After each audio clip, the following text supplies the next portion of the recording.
ಕಂಡುಕೊಳ್ಬಹುದು. So madam, ವೃಶ್ಚಿಕ ರಾಶಿಯವ್ರದ್ದು ನೀವು ಹೇಳಿದ್ರೆ, ಈಗ ಮುಂದೆ ಧನುರಾಶಿಗೆ ಬರೋದಾದರೆ ಧನುರಾಶಿಯವರ ಒಂದು ಕಡೆಯ ತಿಂಗಳ ಭವಿಷ್ಯ, ಡಿಸೆಂಬರ್ ಕಡೆಯ ತಿಂಗಳ ಭವಿಷ್ಯ ಹೇಗಿದೆ? ಆರೋಗ್ಯ ವಿಚಾರವಾಗಿರ್ಬೋದು, ರಿಲೇಷನ್ಶಿಪ್ ಇರ್ಬೋದು. ಈಗ ಡಿಸೆಂಬರ್ ತಿಂಗಳ ವಿಚಾರಕ್ಕೆ ಬಂದಾಗ ನಾವು ಹೇಗೆ 3 ಕಾರ್ಡ್ಗಳನ್ನು ತೆಗಿತಿದ್ವಿ. ಒಂದು ಆರೋಗ್ಯ, ಇನ್ನೊಂದು ಕುಟುಂಬ ಜೀವನ, ಇನ್ನೊಂದು ಬಂದು ಅವರ ಉದ್ಯೋಗ ಅಥವಾ ಒಂದು ನಿಮ್ಮ ಹಣಕಾಸಿನ ಪರಿಸ್ಥಿತಿ ಬಗ್ಗೆ ವಿವರಣೆ ನೀಡೋದಾದರೆ, ಮೊದಲನೇದು ಆರೋಗ್ಯದ ವಿಚಾರದಲ್ಲಿ ಯಾವುದೇ ಇಶ್ಯೂಸ್ ಇಲ್ಲ, ತೊಂದರೆಗಳಿಲ್ಲ, ಎಲ್ಲ ರೀತಿಯ ಸಮಸ್ಯೆಗಳನ್ನು ಬಗೆಹರಿಸ್ಕೊಂಡು ನೆಮ್ಮದಿಯಿಂದ ಸುಖವಾಗಿ ಆರೋಗ್ಯವಾಗಿ ಇರುವಂಥ ಟೈಮ್ ಇದು ಅಂತ ಹೇಳ್ಬೋದು. ಇನ್ನು ಎರಡನೇ ವಿಚಾರ ಏನು ಕುಟುಂಬಕ್ಕೆ ಸಂಬಂಧಿಸಿದಂಥ ವಿಚಾರ.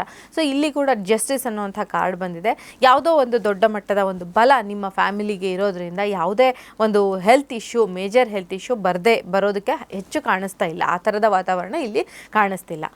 ಆದರೆ ನಾವು ಮುಂದೆ ಅಂದರೆ ಜಾಬ್ ವಿಚಾರಕ್ಕೆ ಧನುರಾಶಿಯವರಿಗೆ ಅಂತ ಹೋದಾಗ ನಿಮಗೆ ಯಾವ ಥರ ಮನಸ್ಥಿತಿ ಇದೆ ಅಂದರೆ, ಎಲ್ಲ ವಿಚಾರಗಳನ್ನು ಬಿಟ್ಟುಬಿಟ್ಟು ಇದಿಲ್ಲೇ ಸಾಕಪ್ಪ, ಈ ಕೆಲಸ ಸಾಕು, ಈ ದುಡ್ಡು ಸಾಕು, ಎಲ್ಲ ಸಾಕು, ನಾನು ಎಲ್ಲ ಬಿಟ್ಬಿಟ್ಟು ಹೊರಟೋಗ್ತೀನಿ ಅನ್ನುವಂಥ ಸಿಚುವೇಶನಿಗೆ ಬಂದು ನೀವು ಎಲ್ಲವನ್ನು ಬಿಟ್ಟು ಹೊರಡೋ ಅಂಥ ಒಂದು ಮನಸ್ಥಿತಿಯನ್ನು ಹೊಂದಿರೋದಕ್ಕೆ ಅವಕಾಶ ಇರುತ್ತೆ.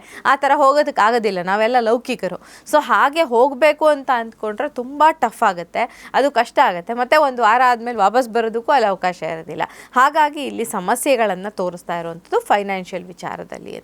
ಓಕೆ ಹಾಗಾಗಿ ಫೈನಾನ್ಷಿಯಲಿ ಎಚ್ಚರಿಕೆಯಿಂದ ಇರಬೇಕಾಗತ್ತೆ ಧನುರಾಶಿಯವರು ಅನ್ನುವಂಥದ್ದು. ಸೊ ಅವರ ವೈರಾಗ್ಯ ಈ ಸಮಯಕ್ಕೆ ಸೂಕ್ತವಲ್ಲ ಅಂತ ನೀವು ಹೇಳ್ತೀರಾ? ಅಲ್ಲ, ಖಂಡಿತ ಅಲ್ಲ.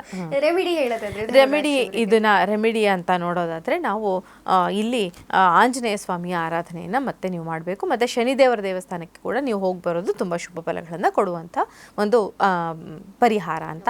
ಕಪ್ಪು ವಸ್ತ್ರದಾನ, ಎಳ್ಳೆಣ್ಣೆ ಅಭಿಷೇಕ, ಈ ಥರದ್ದನ್ನು ನೀವು ಈ ಸಮಯದಲ್ಲಿ ಮಾಡಬೇಕಾಗತ್ತೆ. ಆಂಜನೇಯ ಸ್ವಾಮಿಯ ಒಂದು ಕೃಪೆಗೆ ಪಾತ್ರರಾಗುವಂತಹ ಸಂದರ್ಭ ಬೇಕು ಅಂತ.